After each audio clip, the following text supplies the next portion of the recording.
হ্যাঁ, এই ভিডিওটা শ্যুট করা হচ্ছে Realme X2 Pro front camera দিয়ে এবং যেখানে আমি সেটিং কিছু চেঞ্জ করেছি। কেমন লাগছে, কতটা খারাপ লাগছে অবশ্যই কমেন্টে লিখে জানাবেন।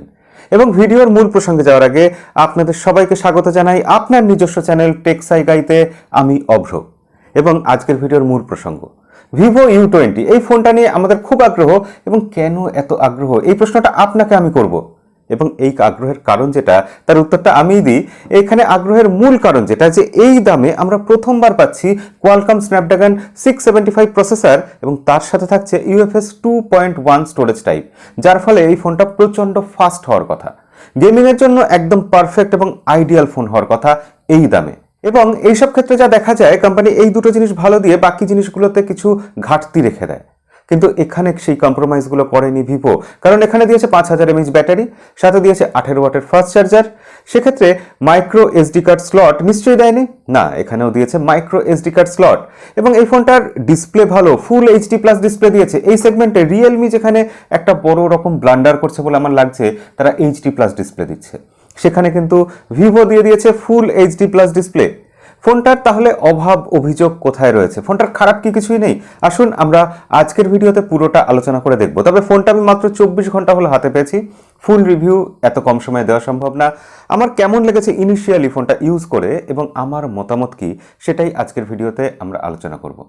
প্রথমেই বলবো এই ফোনটার বিল্ড কোয়ালিটি। ফোনটা প্লাস্টিকের তৈরি এবং ভিভোর এই ফোনগুলোতে প্লাস্টিক খুব একটা খারাপ কোয়ালিটির হয় না, বেশ ভালো এবং দেখতেও বেশ ভালো। হাতে নিলেই কেমন সেই রিয়েলমি 3 প্রোকে মনে পড়ে যায়, সেই একই রকম ব্লু কালার এবং একই রকম এস প্যাটার্ন এবং দেখতে অবশ্যই ট্রেন্ডি এবং খুব ভালো। এই ফোনটার তলার দিকে আমরা দেখছি একটা 3.5mm হেডফোন জ্যাক আছে, মাইক্রো ইউএসবি পোর্ট আছে এবং স্পিকার গ্রিল আছে।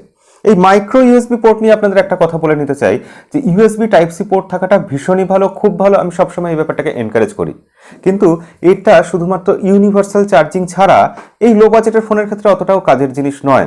কারণ মাইক্রো ইউএসবি পোর্টের জায়গায় টাইপ সি পোর্ট দিলেও কোম্পানিগুলো ভিতরে একদম যে জায়গাটা আমরা দেখতে পাই না সেই হার্ডওয়্যারের ক্ষেত্রে দিয়ে দেয় USB 2, USB 3 কিন্তু তারা দেয় না। তাই ডেটা ট্রান্সফারের যে স্পিড সেই স্পিডে খুব একটা তফাৎ হয়ে যায় না, সেখানে ওই 480 Mbps স্পিডেই ডেটা ট্রান্সফার হয়। ডিসপ্লেটা 6.5 ইঞ্চির একটা বড় ডিসপ্লে, ব্রেজেলস বা চিন খুবই কম, একটা ছোট্ট নচ আছে এবং ডিসপ্লেটা ওভারঅল ভালো। ব্রাইটনেসের কোনো সমস্যা নেই, সানলাইটে দেখতে অসুবিধা হচ্ছে না এবং ভিউইং অ্যাঙ্গেল কোনো রকম সমস্যা নেই। ওয়েট ডিস্ট্রিবিউশন ভালো, হাতে নিয়ে খুব একটা ভারী লাগছে না, এটাও একটা কিন্তু উল্লেখ করার ব্যাপার বলে আমার মনে হয়। কল কোয়ালিটিতে আমার কোনো অসুবিধা হয়নি এবং এর যে স্পিকারের সাউন্ড সেটাও আপনাকে একবার শুনিয়ে দিয়ে আসুন।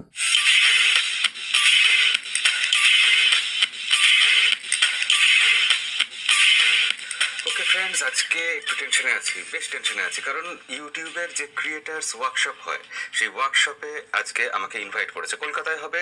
এবং স্পিকারের কোয়ালিটির সাথে সাথে ডিসপ্লেটাও আশা করি দেখে নিলেন। এই ফোনটার গেমিং এর ক্ষেত্রে, বিশেষত পাবজির ক্ষেত্রে আমি দেখলাম যতটা আমার মনে হলো যে ভালোই চলছে, হাই সেটিংয়ে কোনো রকম অসুবিধা হচ্ছে না। তবে হ্যাঁ, এটা তো একেবারে ফ্ল্যাগশিপ লেভেলের কোয়ালকম স্ন্যাপড্রাগন 855 বা 855 প্লাস প্রসেসর নয়। ফ্রেম ড্রপ সামান্য একটু আধটু আছে, কখনো একটু আধটু ল্যাগ করছে, তবে একদম স্মুথলি সুন্দর চলছে। কমপ্লেন করার অন্তত জায়গা এখানে নেই। তাহলে কমপ্লেন করার জায়গাটা কোথায় আছে? অবশ্যই আছে, কমপ্লেন করার জায়গা আছে এর ক্যামেরাতে, যেটা নিয়ে আমি আশঙ্কা প্রকাশ করেছিলাম। আমার কিন্তু এই ফোনটার ক্যামেরাটা খুব বেশি ভালো লাগেনি, আমি একেবারে খারাপ বলছি না। মোটামুটি একটা ক্যামেরা, 16 মেগাপিক্সেলের প্রাইমারি লেন্স এবং 48 মেগাপিক্সেল নয়, তবে সেটা কোনো ফ্যাক্টর নয়। ওয়াইড অ্যাঙ্গেল লেন্স আছে 8 মেগাপিক্সেলের, সেটাও যতটা খারাপ হওয়ার কথা ততটা খারাপ নয়। কারণ আমরা দেখেছি বরাবরই সব ফোনেরই দেখা যায় ওয়াইড অ্যাঙ্গেল লেন্সটা কম বেশি একটু খারাপই হয়। এই ফোনটার ওয়াইড অ্যাঙ্গেল লেন্সও ওই রকম কম বেশি খারাপ ভালো মিশিয়ে খুব খারাপ নয়। কিন্তু এই ফোনটার পোর্ট্রেট মোডটা এরা কেন দিয়েছে আমি বুঝলাম না। ব্যাকগ্রাউন্ড ব্লার করার একটা অপশন আছে, সেই ব্যাকগ্রাউন্ড ব্লার অপশন করলে আপনার ব্যাকগ্রাউন্ডটা সামান্য হয়তো ব্লার হয়, কিন্তু ব্যাকগ্রাউন্ড ব্লারের ক্ষেত্রে এখানে বেশ সমস্যা রয়েছে।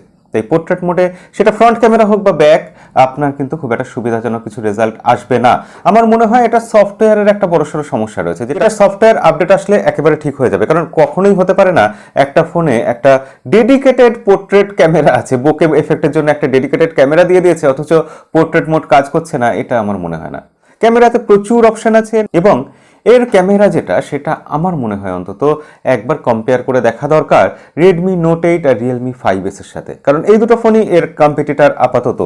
আশা করি কালকে একটা ভিডিও আনতে পারবো যেখানে Redmi Note 8, Realme 5S আর এখানে ভিভো U20 তিনটের ক্যামেরা কম্প্যারিজন হবে এবং সেই ভিডিওতে আমি চেষ্টা করব যাতে আপনাদের নিয়ে ভিডিওটা বানানো যায়। সব ভিডিওতে আমি মতামত দিয়ে দিই, আপনারা শুনে নেন এটা একটু কেমন লাগছে যেন, দেখি অন্যরকম কিছু করা যায় কিনা। আর কিউএনএ সিরিজ নিয়ে যাদের কমপ্লেন আছে, যারা অনেকেই বলছেন, এটা স্বাভাবিক, আমার নিজেরই একটা খারাপ লাগা আছে যে দীর্ঘদিন হয়ে গেল কিউএনএ আসছে না। এই রবিবারও আসলো না, কারণ এই ভিভো U20 রিভিউ করার ব্যাপার ছিল।